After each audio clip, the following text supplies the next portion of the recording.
Bienvenue dans 10 minutes, le podcast des Français dans le monde pour aider tous ceux qui se préparent ou qui vivent de près ou de loin la mobilité internationale. Je suis Gauthier Saïs et j'ai le plaisir de passer 10 minutes avec Agnès Charreton, rédactrice en chef Le Petit Journal, Los Angeles. 10 minutes. 10 minutes. Le podcast des Français dans le monde. Allez, je vous emmène en Californie, près de la mer. On est dans un endroit qui est quand même plutôt joli selon la description de mon invité du jour. Bonjour, bienvenue Agnès. Bonjour Gauthier, merci beaucoup. Toi qui fais parler les gens, toi qui t'intéresses au parcours des autres, aujourd'hui c'est à toi d'être sur le grill. Souvent, on n'aime pas être à cette place-là. C'est vrai que j'ai moins l'habitude, mais je vais essayer de me prêter à l'exercice aujourd'hui. Écoute, avant d'arriver dans le comté d'Orange où tu te trouves au sud de Los Angeles, on va revenir sur ton parcours. Tu es originaire du Sud, Aix-en-Provence et ces cigales ne te manquent pas trop ? Alors, j'ai de la chance parce que je suis dans une région qui est très ensoleillée ici et qui rappelle pas mal le sud de la France. Ce qui me manque, c'est plutôt ma famille. La famille est loin. C'est vrai qu'on a le sentiment d'être à l'autre bout du monde. Mais ici, j'ai quand même retrouvé quelque chose du Sud. Après avoir commencé tes études dans le Sud, tu vas les poursuivre à Paris, puis ensuite venir jusqu'à Lille. Tu traverses toute la France, études de journalisme, ESJ à Lille notamment. Bon, tu sais que les locaux de la radio sont à Lille. Un petit souvenir pour cette période de ta vie ? Alors, j'en ai plein de souvenirs. Souvenirs d'avoir couvert la campagne présidentielle de 2012 avec les autres étudiants de l'ESJ Lille et d'avoir monté un site web pour couvrir la campagne. Voilà, j'avais assisté à beaucoup de meetings de candidats. Moi, c'était un peu une plongée dans le grand bain. Ça reste un souvenir marquant de cette période. En 2013, une fois que tu as terminé tes études, tu vas devenir pigiste et faire des petits CDD dans plusieurs médias différents. Ça, c'est la dure loi du journaliste qui commence, hein. C'est l'insécurité professionnelle. Alors oui, c'est vrai, complètement. Je me suis lancée à Paris donc en 2013. C'est pas forcément une période dont je garde des très bons souvenirs. C'était dur. Enchaîner CDD, pige, jongler entre tous ces contrats, ne pas trop savoir. C'était une période un peu compliquée. Beaucoup de journalistes passent par là, donc il faut s'accrocher, il faut persévérer. Ensuite, ça se passera très bien puisque tu trouves un CDI au Pèlerin, c'est dans le groupe Bayard, où tu vas faire un journalisme de terrain que tu vas beaucoup aimer, très formateur, jusqu'en 2022. Parce que là, c'est la vie privée qui va venir sur ton chemin. Tu as un mari, à ce moment-là, 2 enfants, et ton conjoint qui est fils d'expat avait déjà plusieurs fois suppité la possibilité de vivre l'expatriation. Toi, t'étais plutôt contre en vrai. Alors oui, complètement. Moi, j'avais jamais eu envie de m'expatrier et ça faisait des années que je lui disais non. Je trouvais qu'être journaliste, faire des reportages partout en France et à travers le monde entier et avoir 2 enfants, c'était déjà assez d'aventures comme ça. J'avais pas envie de me rajouter une nouvelle aventure. J'ai fini par lui dire oui et on est arrivé en 2022 en Californie et on avait 3 enfants à ce moment-là puisque ma petite fille... Ma dernière avait 8 mois. C'est ça Agnès, parce que pour vous dire la vérité aux auditeurs, il y a une petite négo avec ton mari, c'était OK pour l'expatriation, mais on fait un 3e bébé. Donc voilà. Alors oui, c'est vrai. Et c'est quelque chose que je raconte souvent autour de moi pour quand on me pose la question de comment est-ce que vous avez décidé de vous expatrier ici. Donc il rêvait de partir et moi je rêvais d'avoir un 3e enfant. Donc on a fait un deal tous les deux et c'est comme ça qu'on s'est retrouvés en Californie avec une famille de 3 enfants. Tout se négocie dans la vie. Tu arrives donc en 2022. On va pas se mentir, Agnès, grosse adaptation au début. On se prend une petite claque, tout change. L'anglais, c'était pas complètement au point. Reprendre la voiture et conduire dans un pays où on est obligé d'avoir une voiture, c'était pas facile. Et puis le boulot, pas facile non plus. T'as regretté parfois ? Alors non, j'ai jamais regretté parce que c'était vraiment un projet familial et un choix qu'on avait fait. Donc une fois qu'on était là, il fallait vraiment regarder de l'avant, pas regretter. Au début, j'étais un peu en mode survie, c'est vrai, surtout que mon mari avait son travail, mes enfants allaient à l'école, donc je me suis assez rapidement retrouvée toute seule à la maison. J'avais pas de job, je parlais pas très bien anglais et j'avais peur de conduire. Donc j'ai vraiment dû sortir de ma zone de confort. Donc la première année a été une année avec beaucoup de challenges. Donc reprendre le volant, je le raconte tout le temps autour de moi, mais pour moi ça a été un défi incroyable. À Los Angeles, les autoroutes sont gigantesques, les distances sont énormes, le trafic est monstrueux. La première fois que je suis allée à Los Angeles toute seule en voiture et que je suis revenue chez moi, j'avais pas réalisé que j'étais en plein dans l'heure de pointe. Donc j'ai mis 2h30 à revenir chez moi. J'avais pas l'habitude de conduire, j'avais une migraine, j'ai cru que je suis revenue en larmes, je crois. Donc voilà, donc les débuts ont été un peu compliqués. Aujourd'hui, j'ai plus de problème ou presque à prendre la voiture pour faire tous mes reportages à travers Los Angeles. Aujourd'hui, vous êtes basé en famille dans le sud donc de Los Angeles. Est-ce que tu peux me décrire un petit peu ton quotidien, la ville où tu te trouves, etc. Oui, bien sûr. Alors, on habite à Huntington Beach dans le comté d'Orange, qui est à 1 heure à peu près en voiture de Los Angeles. C'est un coin très très joli, très calme. On est au bord de la mer, donc les palmiers, la mer, le surf. C'est une ville qui est connue pour le surf. Les enfants vont à l'école américaine juste à côté de chez nous, donc école publique. Ils parlent anglais.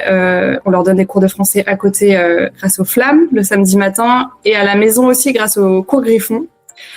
Et moi, le quotidien, je travaille comme journaliste. On va en parler, je pense. Ouais.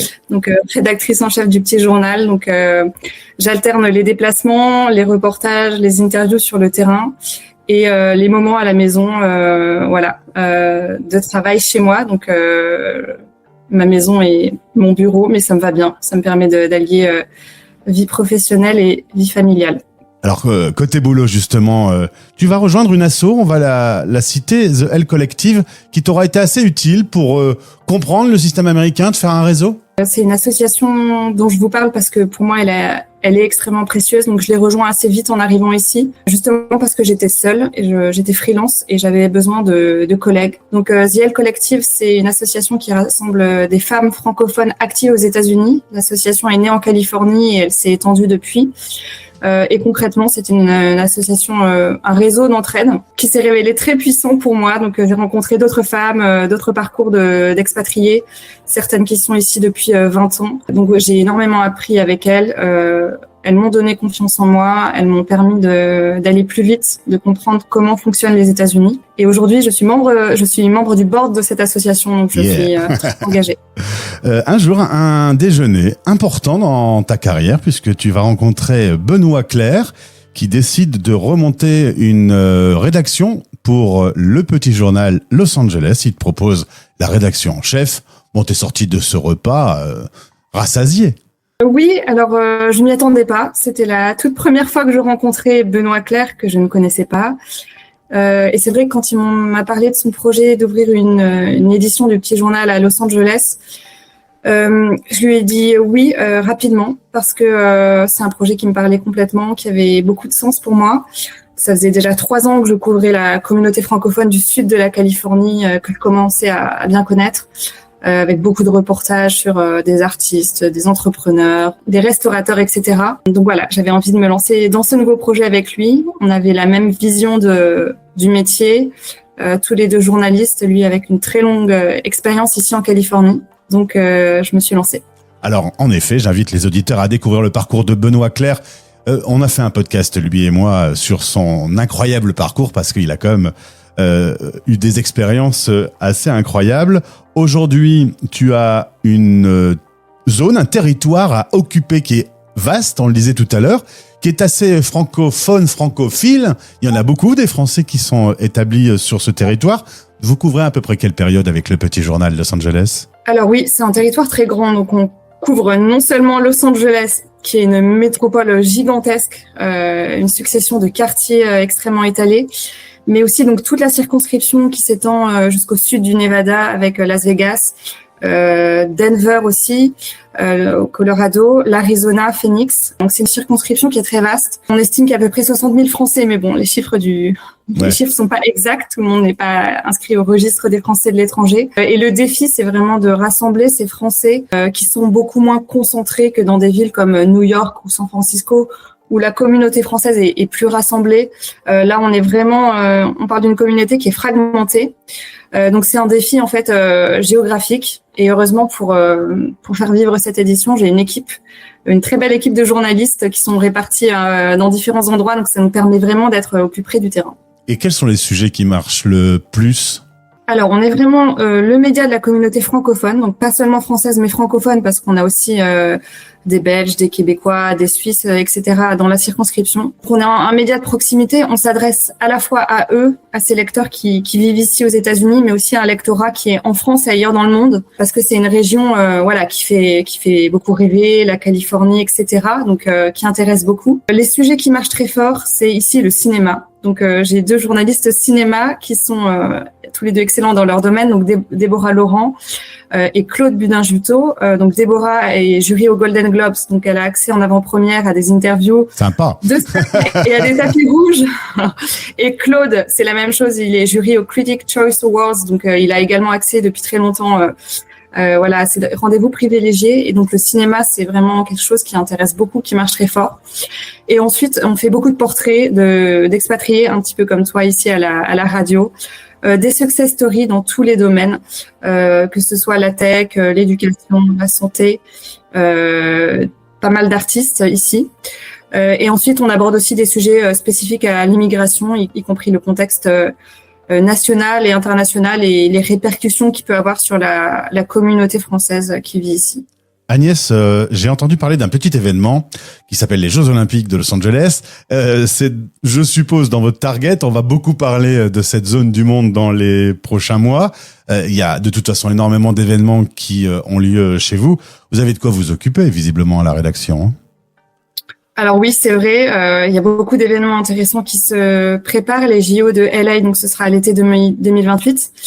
Le calendrier s'accélère, donc c'est un événement qui évidemment on va suivre de près et qu'on suit déjà. Mais il n'y a pas que celui-là. C'est vrai que la région est passionnante, elle bouge beaucoup.